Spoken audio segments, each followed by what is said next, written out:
Halo guys, selamat datang kembali di channel Broview. Bagaimana kabar kalian semua? Semoga dalam keadaan sehat selalu dan diberi kelancaran dalam segala aktivitasnya. Masih bersama saya Stephen yang akan menjelaskan alur cerita filmnya. Kali ini saya sudah merangkum alur cerita film yang berjudul The Platform. The Platform menceritakan sistem makan yang aneh di penjara vertikal. Film yang ditulis oleh David Desola dan Pedro Rivero menceritakan tentang keserakahan manusia dan kesenjangan sosial yang ada di dalam penjara. Film Spanyol ini disutradarai oleh Gelder Gazelu Urrutia. Namun sebelum masuk ke ceritanya, seperti biasa siapkan apa? Ya tentunya Kopai dan Woodbright. Dan setelah siap, langsung saja kita masuk. Intro.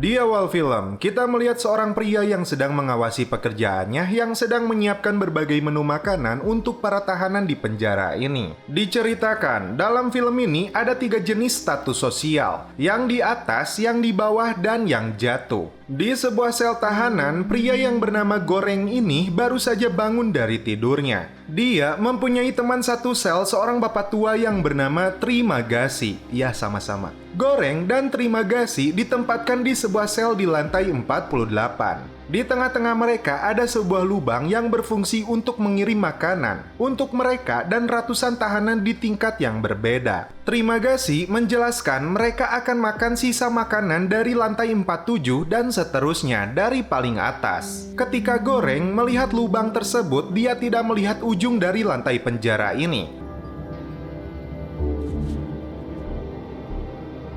Trimagasi yang sudah cukup lama di penjara ini tahu betul fungsi lubangnya. Lantai 48 menurutnya cukup bagus bagi mereka mendapatkan makanan. Mereka akan berada di lantai ini selama 1 bulan penuh, tidak lebih, tidak kurang juga. Setelah itu mereka akan diacak untuk pindah ke lantai lain. Tiba-tiba Trimagasi duduk di dekat lubang tersebut dan lampu merah berganti menjadi lampu hijau. Tandanya lift makanan datang mendekati mereka. Tak butuh waktu lama bagi Trimagasi untuk menyantap makanan yang terlihat bekas orang lain.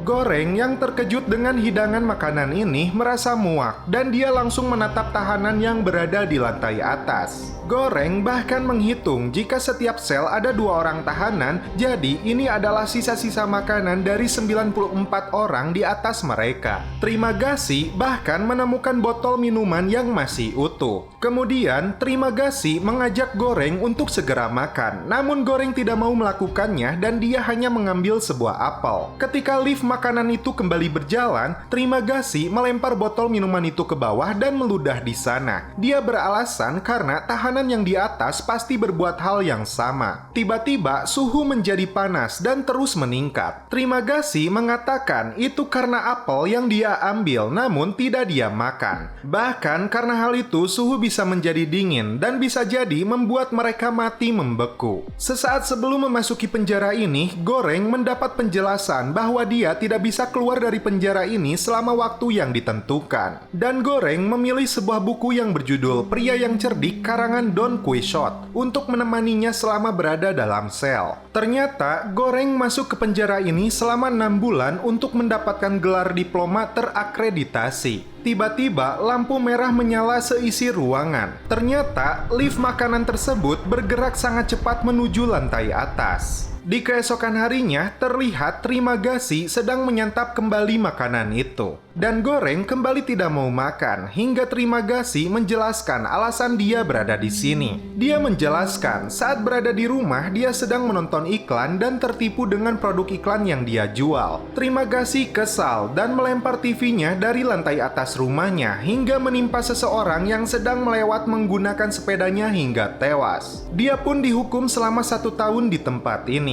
Trimagasi mengatakan jumlah tingkat penjara mungkin di atas 132 karena dia pernah berada di tingkat itu. Dan masih banyak lagi ke bawahnya. Dan tidak ada makanan yang sampai ke sana. Goreng mempunyai ide untuk membagi makanan mereka secara adil di tiap tingkatan. Namun Trimagasi malah buang air kecil ke lantai bawah. Goreng memilih buku untuk satu benda yang mereka izinkan bawa. Namun Trimagasi lebih memilih pisau samurai. Saat makanan kembali tiba, seperti biasa, Trimagasi menikmatinya sepuas yang dia inginkan hingga waktunya habis dalam 2 menit. Sedangkan Goreng mulai mencicipi makanan itu dan lebih sibuk membaca bukunya. Tiba-tiba, seorang tahanan terlempar dari lantai atas dan darahnya mengenai muka si Goreng. Trimagasi menceritakan kembali dia pernah berada di tingkat 72, kemudian di tingkat 26, terus 78 dan 43, tingkat 11 dan 79, 32 dan 8 dan 132 itu bulan lalu. Dia bahkan menebak bulan depan mereka akan bersama di satu sel dalam tingkat yang berbeda. Ketika lift makanan kembali tiba, Goreng terkejut karena ada seorang tahanan wanita yang menumpang di lift makanan ini. Dia bernama Miharu. Dia akan turun setiap bulan untuk mencari anaknya. Terungkap pula, sebelum turun dia akan membunuh teman satu selnya. Goreng bermaksud menolongnya. Mayat yang tadi jatuh ada kemungkinan rekan satu selnya si Miharu. Terungkap juga, saat berada di lantai 132, Trimagasi menyantap daging manusia untuk membuatnya bertahan. Goreng terkejut ketika lift itu turun, Miharu ditarik 2 tahanan pria itu. Dia berteriak dan bahkan akan melompat untuk menyelamatkan wanita itu. Namun di luar dugaan, Miharu malah membunuh 2 tahanan itu. Kali ini Goreng mulai menyesuaikan dirinya dengan kondisi dalam penjara ini. Dia menikmati makanan yang dihidangkan sisa-sisa dari lantai atas.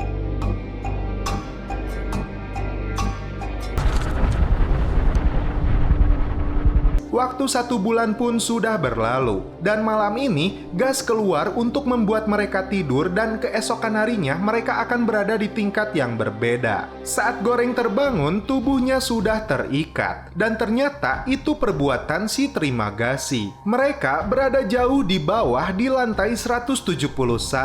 Sangat kecil kemungkinan mereka akan mendapat sisa makanan dan Trimagasi berencana memakan tubuh dari Goreng saat dirinya sudah sangat lapar. Trimagasi akan berpuasa selama 1 minggu sebelum dirinya menyantap tubuh Goreng. Suara mayat berjatuhan di tingkatan ini menjadi hal yang biasa. Trimagasi akan menikmati tubuh Goreng seperti sebuah siput mentah. Saat lift makanan datang, benar saja tidak ada tulang sedikit pun yang tersisa, hanya pecahan piring dan gelas yang berada di sana. Trimagasi berencana untuk memakan tubuh Goreng secara perlahan di bagian yang tidak vital. Dan Goreng pun dipaksa untuk menikmati dagingnya sendiri agar bisa bertahan hidup. Gila anjir, ngeri. Goreng memintanya bertahan dengan air, namun Trimagasi mengatakan dia takkan sanggup. Sedangkan 2 bulan lagi dia akan keluar dari penjara ini. Hari demi hari mereka lalui dengan berpuasa, dan Trimagasi membacakan buku itu untuk mereka. Lift makanan yang datang selalu tidak menyisakan apapun. Seminggu berlalu dan Trimagasi sudah tidak tahan dengan rasa laparnya. Ketika sedang menyayat bagian paha dari Goreng, tiba-tiba Miharu datang menyelamatkannya.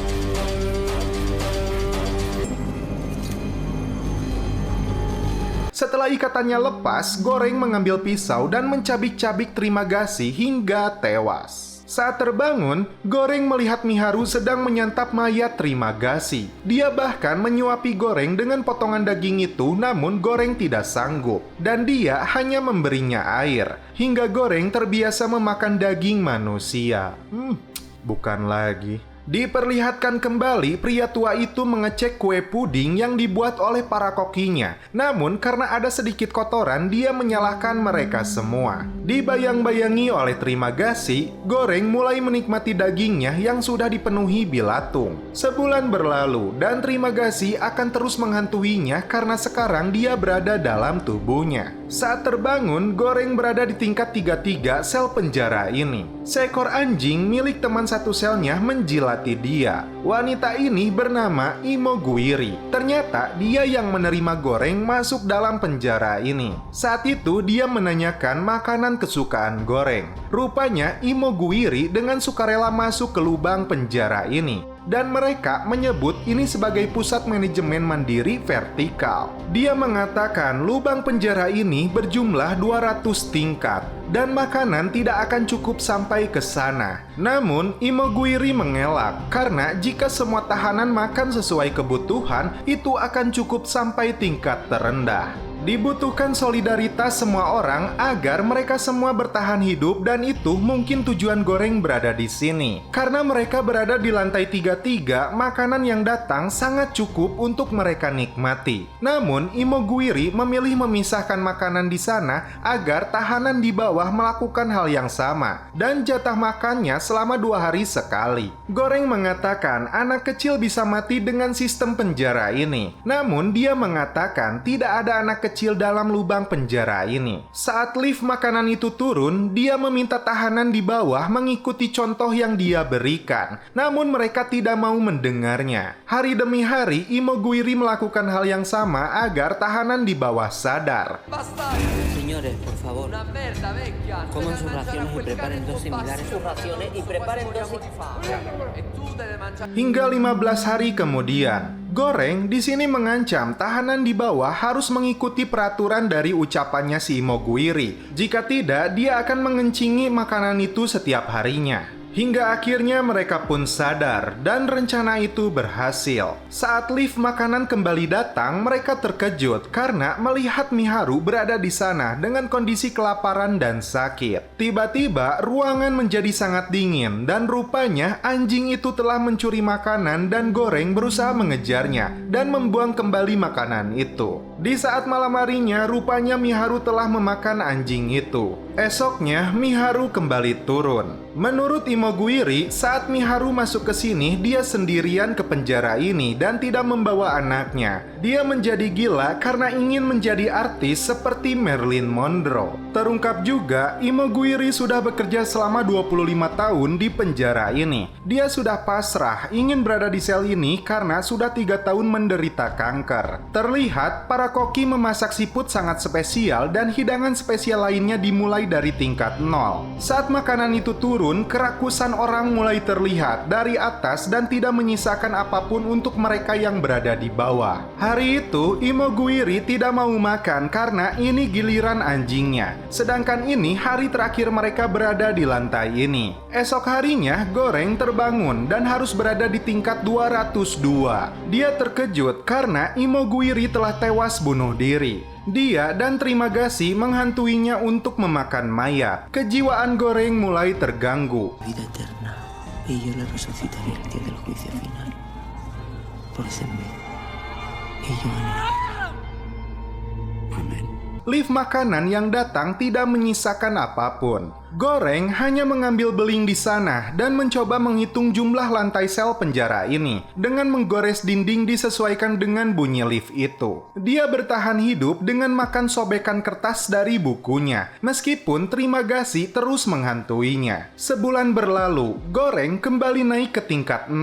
Dia melihat Miharu di sana dan mencoba membunuhnya, namun itu hanyalah mimpi. Ternyata dia satu sel dengan seorang pria yang membawa tali yang bernama Baharat. Baharat bermaksud kabur dari lubang penjara ini dan menggunakan talinya untuk naik ke lantai atas tingkat demi tingkat. Kabar bahagia bagi Baharat karena tahanan di atas mengizinkannya dan menyuruh dia melempar talinya. Namun ketika Baharat sudah memanjat dan hampir sampai, di luar dugaan malah yang dia dapatkan. Saat lift makanan tiba, terlihat hidangannya masih begitu utuh dan lengkap. Goreng makan sewajarnya, begitupun Baharat. Namun tidak bagi mereka yang di bawah. Mereka mulai terlihat sangat rakus dan tamak. Trimagasi kembali menghantuinya dan menyuruh Goreng makan sepuasnya karena waktunya di penjara ini hanya 1 bulan lagi. Giliran Imoguiri yang menghantuinya dan mengatakan perubahan dan solidaritas tidak bisa dibentuk secara spontan. Goreng mengajak Baharat untuk menjalankan misinya demi menentang sistem penjara ini. Mereka akan naik lift makanan dan memaksa tahanan untuk berlaku disiplin mengambil makanan sesuai kebutuhan mereka. Goreng menghitung lubang penjara ini berjumlah sekitar 250 tingkat. Untuk melakukan misinya, mereka membutuhkan senjata. Goreng menghitung mereka harus membagi makanan ini supaya cukup dimulai dari tingkat 51. Sedangkan giliran tingkat 1 sampai 50 di hari besok. Hingga Baharat menemui tahanan yang dianggap sangat bijak. Dia mengatakan niat mereka sangatlah baik, namun harus dimulai dengan sikap yang sopan dan mengedepankan komunikasi persuasif. Jika itu tidak berpengaruh, baru dia boleh menyerang. Mereka harus memulainya dari tingkat kosong, dan juga harus menunjukkan simbol dengan hidangan yang lezat dan tampak indah. Dia harus membawa kembali hidangan itu kembali ke tingkat 0 secara utuh. Mereka menemukan panna cotta atau puding yang harus mereka jaga dan seolah-olah hidupmu tergantung kepadanya. Mereka menjaga puding itu dengan nyawa mereka dan mulai membagikan makanan di lantai 51.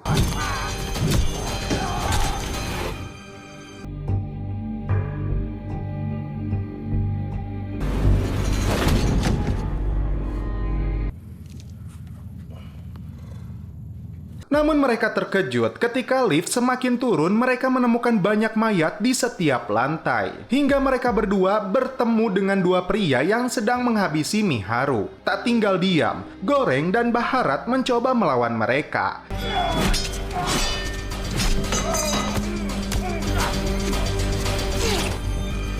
Hingga mereka hampir saja terbunuh. Di sini, Goreng menemukan Miharu telah tewas, namun mereka harus kembali naik untuk melanjutkan misi mereka. Lantai 148 pun telah dilewati, kemudian lantai 202, dan mereka sampai di tingkat 250 sesuai hitungan Goreng. Sisa-sisa tubuh hingga mayat yang terbakar gosong mereka lihat di setiap tingkat penjara ini. Seorang tahanan yang memiliki uang banyak pun tidak berguna di penjara ini. Makanan yang mereka jaga sudah tidak tersisa.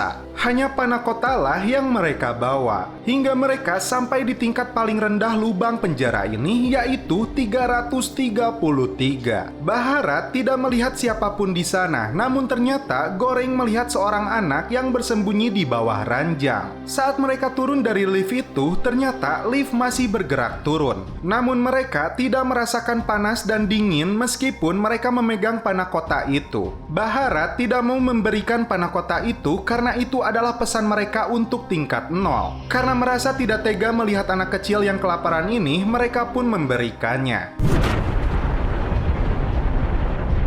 Di saat malam hari, terdengar lift makanan itu melesat kembali ke atas. Pria hebat yang kejam akan menjadi contoh baik, dan pria kaya yang kikir hanya akan menjadi pengemis. Pemilik kekayaan tidak jadi bahagia dengan memilikinya karena memakainya dengan sesuka hati, kecuali bijak dalam menggunakannya. Baharat menyadarkan Goreng bahwa gadis kecil ini adalah pesannya. Baharat pun sudah tewas, dan Goreng membawa gadis kecil ini turun naik lift makanan itu hingga mereka sampai di dasar.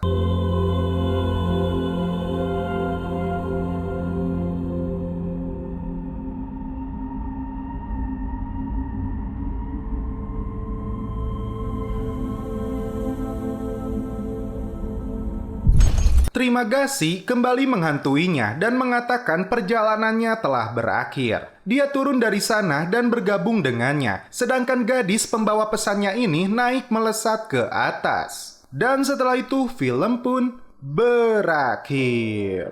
Oke guys, bagaimana menurut kalian alur cerita film dari The Platform ini? Wah, gila sih ini film, banyak pesan yang terkandung di dalamnya. Secara sederhana, The Platform memotret tentang kesenjangan sosial. Kala mereka yang berada di bawah berjuang untuk bertahan hidup dari kelaparan hingga bisa menjadi buas. Sementara yang berada di atas bergelimang segala kemewahan diliputi ketamakan dan keserakahan.